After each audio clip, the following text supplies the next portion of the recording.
पवित्र पोर्टलमधील तांत्रिक अडथळ्यांमुळे शिक्षकांचे मान्यता प्रस्ताव रखडले. 5 ते 6 वर्षापासून शेकडो शिक्षक विनावेतन देत आहेत शिक्षण सेवा.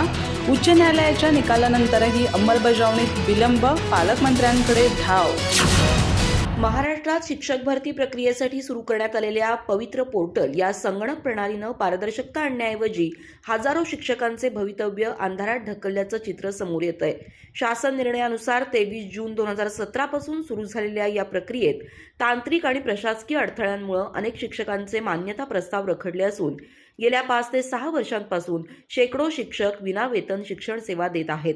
कोरोना महामारीच्या काळात संपूर्ण राज्यात व्यवहार ठप्प असताना पवित्र पोर्टल अनेक महिने बंद होतं.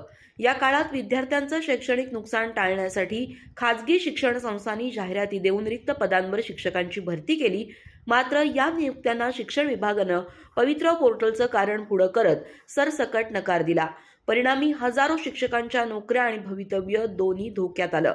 या अन्यायाविरोधात शिक्षक आणि संस्थांनी मुंबई उच्च न्यायालयात धाव घेतली. कल्याण सिंग राजपूत विरुद्ध शालेय शिक्षण आणि क्रीडा विभाग या महत्त्वपूर्ण प्रकरणात न्यायालयानं स्पष्ट निकाल देत 2019 ते जून 2024 या कालावधीत पवित्र पोर्टल बंद असताना संस्था स्तरावर झालेल्या नियुक्त्या नाकारता येणार नाहीत असा ठोस निर्णय दिला.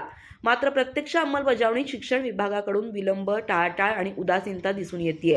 शासनानं या निकालाविरोधात सर्वोच्च न्यायालयात अपील दाखल केल्याचं कारण पुढं करत शिक्षकांच्या मान्यता प्रस्तावांवर निर्णय स्थगित ठेवलाय. त्यामुळे हजारो शिक्षक न्यायापासून वंचित राहत असल्याची भावना व्यक्त होतीये. गेल्या 5 ते 6 वर्षांपासून शेकडो शिक्षक विनामोबदला विद्यार्थ्यांना शिकवत आहेत.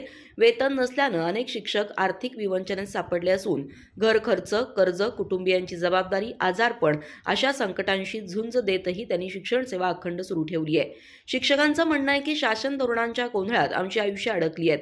विद्यार्थ्यांसाठी वर्ग सोडला नाही, मात्र शासनानं आमच्याकडे पाठ फिरवली आहे. आम्हाला केवळ न्याय हवा आहे. या पार्श्वभूमीवर राज्यातील खाजगी शिक्षण संस्थांमधील अपात्र ठरवण्यात आलेल्या सर्व शिक्षकांना तातडीनं वैद्यकीय मान्यता द्यावी आणि उच्च न्यायालयाच्या निकालाची राज्यभर अंमलबजावणी करावी या मागणीसाठी शिक्षकांच्या शिष्टमंडळानं कोल्हापूर जिल्ह्याचे पालकमंत्री नामदार प्रकाश आंबेडकर यांची भेट घेऊन निवेदन दिलं.